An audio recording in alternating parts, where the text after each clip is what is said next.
કોરોનામાં જે બિચારા અમારા ઓઈસી કે ઓએસએમ હતા એમની ડેથ થઈ તો બી એમને ઘણો બધો અત્યાર સુધી ઓપ્પો ગુજરાત સપોર્ટ કરે છે. એક મને ખબર બી નહોતી અને કંપની મને દિલ્હી મોબાઈલ કઈ રીતે બને છે એ ફેક્ટરી જોવા મોકલે કે કઈ રીતે ચીપ બને, કઈ રીતે ડિસ્પ્લે ફિટ થાય, કઈ રીતે ચાર્જિંગ થાય, કઈ રીતે વોલ્ટેજ આવે, આ બધી વસ્તુ ત્યાં જોઈએ. મતલબ તમે પ્રોડક્શનથી લઈને માર્કેટ સુધીની જર્ની તમે જોઈ લીધી બધી. તો ક્યારે એવું થયું કે રિલેશન બિલ્ડ કરવામાં થોડો સમય લાગી ગયો કોઈ જગ્યાએ?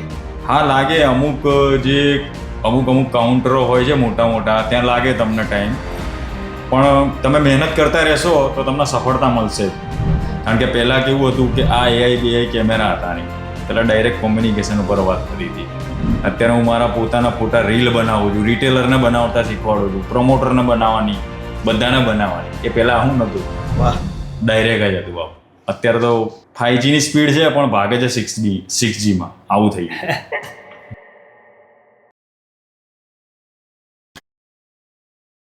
Oppo make a women inside stories. આજે આપણે સ્વાગત કરી રહ્યા છે એવા શખ્સિયતની જેમને ઓપ્પો ગુજરાત સાથે 10 વર્ષથી પણ વધુ સમય આપી ચૂક્યા છે.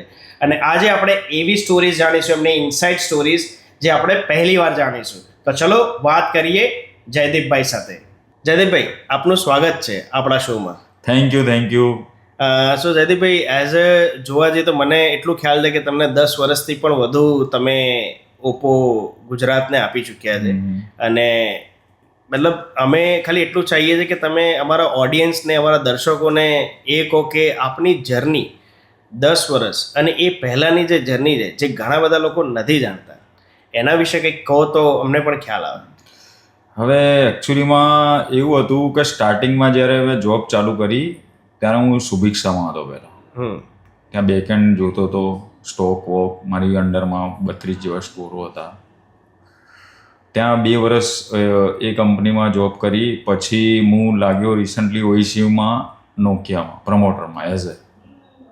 તો મેં 7 વર્ષ ત્યાં જોબ કરી અને જીટીમાંથી ઓટી આ બધા ચેન્જીસ જોયા. ત્યારબાદ મેં ડાયરેક્ટ ઓપ્પો જોઈન કર્યું એઝ એ ઓઈસી. સ્ટાર્ટિંગ મારું ત્યાંથી થયું હતું ઓઈસીથી. પછી મને 6 મહિના થયા એટલે મને TSIમાં પોસ્ટિંગ આપી કે ભાઈ તમારે પ્રમોટર નથી રહેવાનું, તમે આગળ વધો. ત્યારબાદ TSIમાં મેં કરી, બધા એરિયા જોયા, કઈ રીતે કામ કરવાનું એ બધું શીખ્યું. પછી મને 6 મહિના પછી કામ જોઈને મને OSM બનાવી દીધા, ઓપ્પો સેલ્સ મેનેજર. એટલે ત્યારથી લઈને અત્યાર સુધી લગભગ અમદાવાદના દરેક એરિયા મેં કરેલા છે અને દરેક એરિયામાં 1-2 વર્ષ મેં આપેલા છે.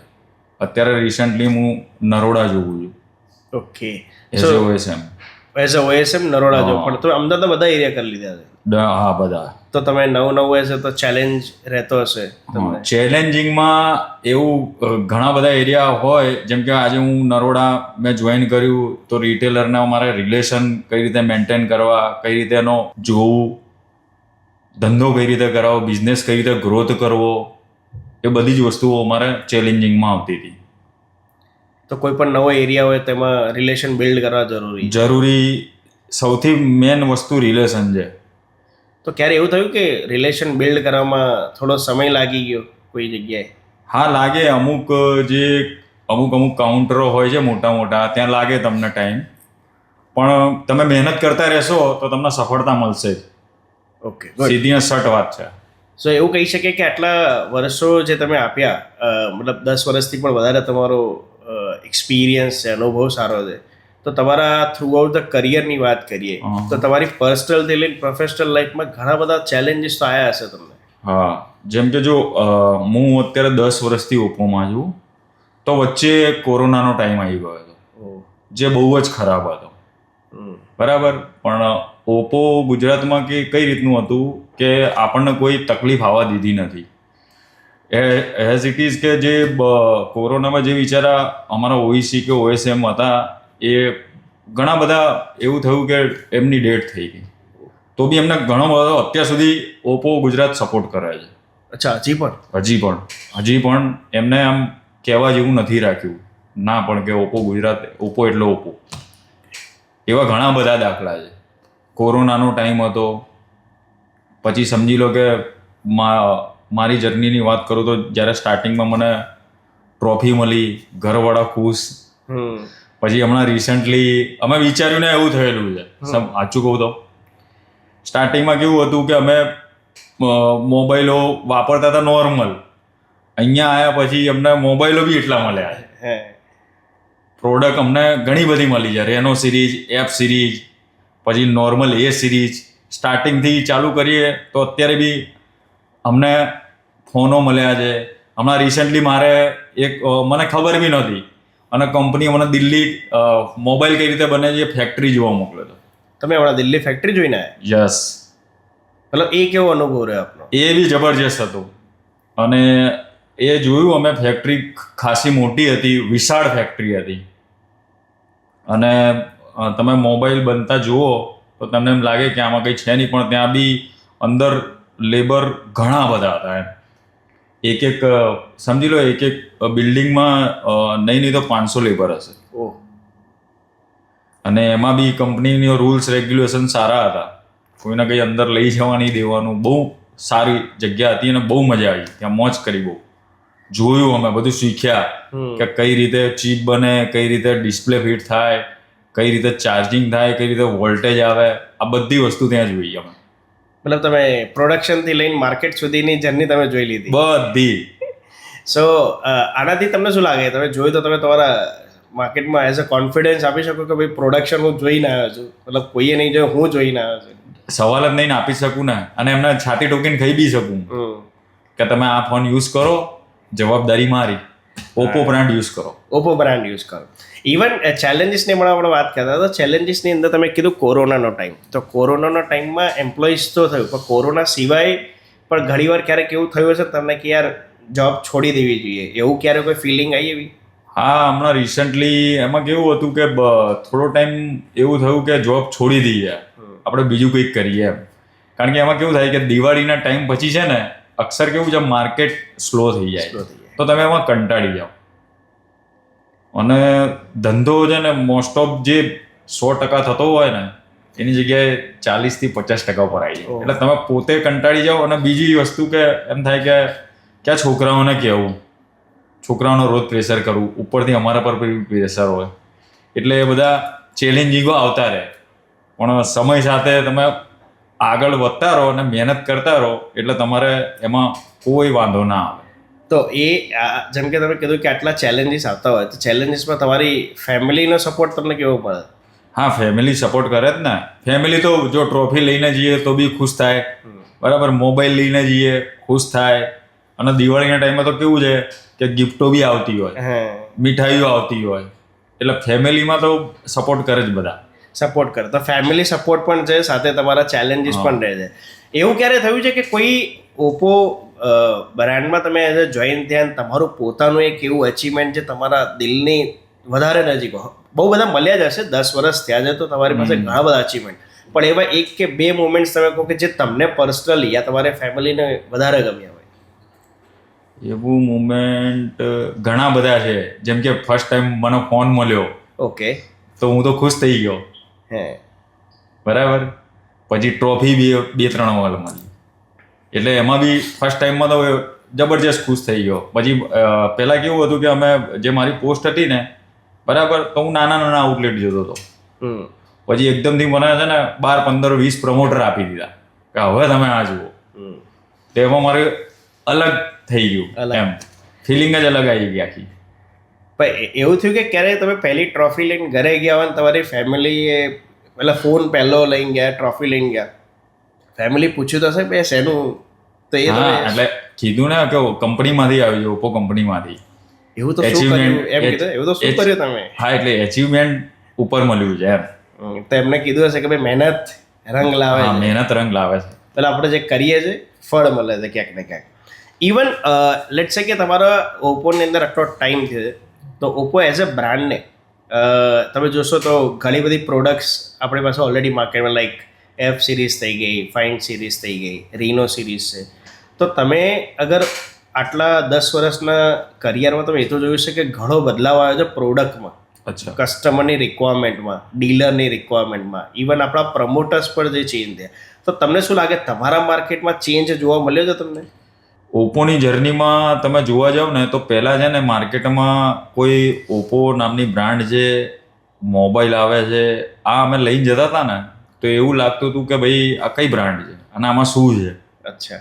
અત્યારના સમયમાં બરાબર તમારે કહેવું નથી પડતું, બ્રાન્ડ થઈ ગઈ છે. બ્રાન્ડ છે, યસ. અને મારે ત્યાં તો કાઉન્ટર 50% એવા છે ને કે જે ઓપ્પો બ્રાન્ડ જ વેચતી હોય મેક્સિમમ એવા કાઉન્ટરો છે. જેમ કે તમે હમણાં કીધું મને એફ સિરીઝ, તો F27 કરીને મોડેલ આવતું હતું, એ રિટેલરો પછાડતા હતા, એને પાણીમાં નાખતા હતા. એટલે એફ સિરીઝ બી લોકો માંગે. પછી રેનો સિરીઝનું તમે કીધું તો રેનો 14 કરીને મોડેલ હતો, એને બી ધૂમ મચાવી હતી, જબરજસ્ત. અને તમે ફાઇન્ડ X9 કીધું, ફાઇન્ડ X9s અલ્ટ્રા, એ બીજું મોડલ છે જે 1,70,000નું છે.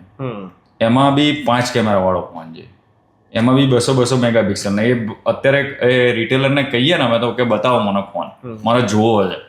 તમે આટલા બધા વખાણ કરો છો કે DSLR ને બી પાછો પાડ દે, એટલે અત્યારે એવું થઈ ગયું છે, નામ થઈ ગયું છે ઓપ્પોનું, સામેથી માંગે છે લોકો. અને કસ્ટમરની બી અવેરનેસ રહે છે. કસ્ટમર આપણી પાસેથી લઈ જાય ને એટલે આપણે બી ઉત્સાહમાં આવી જઈએ, અને કસ્ટમર બીજા 4 કસ્ટમરને લઈને આવે, બીજા લોકો લઈને. એટલે બ્રાન્ડ હવે થઈ ગઈ છે જબરજસ્ત. સો જયદીપભાઈ, તમે તમારી જર્ની વિશે કીધું, તમારી પ્રોડક્ટ વિશે પણ તમે ઇન્ફોર્મેશન આપી કે ઘણું બધું ચેન્જ થયું, પણ તમને લાગે છે કે તમારું કોઈ લર્નિંગ્સ રહ્યું હોય, તમે પોતે કોઈ શીખ્યા હોય કે જે તમારી જર્ની શરૂઆત થઈ હતી ને અત્યારે તમે એઝ અ OSM તરીકે છો, તો તમને શું લાગે, તમે શું મતલબ તમારા પ્રમાણે તમે શું શીખી રહ્યા છો યા શીખવા મળી રહ્યું છે આની અંદર? એમ તો ઘણું બધું શીખ્યા અમે, બરાબર. જો સ્ટાર્ટિંગમાં કેવું હતું કે અમે જ્યારે નવા લાગ્યા ત્યારે કઈ રીતે વાત કરવી, કઈ રીતે શું કરવું, એ બધું જૂની વાર્તા હતી. અત્યારે પ્રોફેશનલી થઈ ગયા એમ. અને કઈ રીતે કસ્ટમર જોડે વાત કરવી, કઈ રીતે રિટેલર જોડે વાત કરવી, સ્કીમો સમજાવી, ઘણું બધું શીખ્યા એમ. સમજી લો કે ડેટા કોઈ આપવો હોય તો આ પહેલાં કેવું હતું કે ડાયરેક્ટ અમે કહી દેતા હતા કોમ્યુનિકેશન કરીને. અત્યારે બધું ડેટા વેટા બધું ઘણું બધું શીખી ગયા એમ. એક્સેલ વેક્સેલ ચલાવતા બધી વસ્તુ ઓલમોસ્ટ. પહેલા એટલું નહોતું, પણ અત્યારે તમે પોતે, જેમ કે પહેલા અમે સ્ટાર્ટિંગમાં જોઈન કર્યું ત્યારે એપ્લિકેશનમાં બી નોર્મલ એપ્લિકેશન આવતી હતી. અત્યારે ડાયરેક્ટ એવી એપ્લિકેશનો આવી ગઈ છે કે તમારે માણસ ક્યાં ઉભો છે ખબર પડી જાય. અચ્છા. એ બધી નવી વસ્તુ શીખ્યા. જયદીપભાઈ, 10 વર્ષ તમે ઓપ્પો ગુજરાતની સાથે સંકળાયેલા છો, તો તમારા ઘણા બધા લર્નિંગ્સ તો હશે જ, અને હજી પણ લર્ન કરી રહ્યા છો. હા, એટલે પહેલાં અને અત્યારનામાં બહુ ડિફરન્ટ છે. પહેલાંની સ્ટ્રેટજી અલગ હતી, અત્યારની સ્ટ્રેટજી હતી અલગ છે. પહેલાં દુકાનો ઓછી હતી, અત્યારે દુકાનો વધી ગઈ છે, બરાબર. હવે એમાં કેવું છે, પ્રમોટર બી સામે વધી ગયા છે, એ રીતનું છે. રિટેલરને કઈ રીતે બિઝનેસ કરાવો, સમજી લો એ જે માંગે એ આપણે આપવું, એ બી જરૂરી છે. અને પહેલાં કેવું હતું કે દરેક રિટેલર, એમાં કેવું છે કે જૂના રિટેલરો હતા એ જૂના છે, બીજા નવા આવ્યા, દરેક જણાની થિંકિંગ અલગ એટલે આપણે એ રીતે ભાણું પીરસવું પડે અને બિઝનેસ કરાવવો પડે. એટલે બહુ ઘણા બધા ચેન્જીસ છે એમ. અને શીખવા ઘણું બધું મળ્યું છે એમ. કારણ કે પહેલાં કેવું હતું કે આ AI કેમેરા હતા નહીં, પહેલાં ડાયરેક્ટ કોમ્યુનિકેશન ઉપર વાત થતી હતી. અત્યારે હું મારા પોતાના ફોટા રીલ બનાવું છું, રિટેલરને બનાવતા શીખવાડું છું, પ્રમોટરને બનાવવાની, બધાને બનાવવાની. એ પહેલાં આવું નહોતું, વાહ, ડાયરેક્ટ જ હતું આવું. અત્યારે તો 5Gની સ્પીડ છે પણ ભાગે છે 6Gમાં, આવું થઈ ગયું. સો એવું કોઈ તમારો પોતાનો, જયદીપભાઈ, કે પોતાનો ગુરુ મંત્ર હોય જેના કારણે તમે એક કહેવાય છે ને કે લોયલ એમ્પ્લોયી છો અને કન્સિસ્ટન્ટ છો, તેવો તમારો પોતાનો કોઈ ગુરુ મંત્ર જે અમે શીખી શકીએ? શીખવામાં તો કેવું છે કે તમે મહેનત કરશો તો તમને સફળતા જરૂર જ મળશે. એ ગમે ત્યારે તમારી મહેનત તમારે બાતલ નહીં જાય. એટલે ઓપ્પો કંપનીમાં આપણે એ જ કર્યું છે. ઓપ્પો ગુજરાતમાં મહેનત કરતા ગયા છે અને તો જ આટલા વર્ષ થયા છે. અને આપણે ઈમાનદારી, કોઈ બી રિટેલરને ત્યાં જઈએ એટલે આપણે નામથી કામ થઈ જાય છે. અત્યારે એવું છે. ક્યાંક ને ક્યાંક રિલેશન જે મેન્ટેન જે મેં કરેલા છે દરેક જગ્યાએ. એવું નહીં, મેં જેટલા બી એરિયા કર્યા, રિલેશન આપણા અત્યારે બી રિટેલર ફોન કરે અને ફોન કરીને આપણે વાત કરીએ તો જવાબ અત્યારે બી ફોન ઉઠાવીને આપે. ભલે મેં 5 વર્ષથી એરિયો છોડેલો, પણ બધાના મેસેજ ને બધું તો થયા જ કરે, વાત ચાલુ થયા કરે. હા, બિઝનેસ માટે. એ સિવાય આપણા દર્શક મિત્રો આપને જોઈ રહ્યા છે, તો એક એવો કોઈ મેસેજ જે આવનારા વ્યક્તિ યા અત્યારના વ્યક્તિને તમને જોઈને ઇન્સ્પાયર થવું હોય, તમારા જેવી લોયલ્ટી રાખવી હોય, તેવો કોઈ મેસેજ તમે અગર આપી શકો અમારા દર્શકને, તો એક શું રહેશે? હું એટલું જ કહેવા માંગીશ કે તમે કોઈ બી કંપનીમાં રહો, સમજી લો હું તો 10 વર્ષથી છું, તો ત્યાં તમારે ખરાબ ટાઈમ બી આવશે, સારો ટાઈમ બી આવશે, પણ તમારે હારી નહીં જવાની હિંમત. તમે જો મહેનત કરીને આગળ વધશો તો તમને ખરાબ ટાઈમ હશે, વધારે નહીં રહે તમારી પાસે, તો તમે જરૂર આગળ વધશો. બહુ સારો મેસેજ કહેવાય. આ હતા આપણા જયદીપભાઈ. એમની ઇનસાઇડ સ્ટોરીઝ આપણે જાણી, શીખ્યા અને સમજ્યા. આવનાર એપિસોડમાં ઘણા આવા વ્યક્તિત્વ સાથે મળીશું Oppo make your moment inside સ્ટોરીઝમાં.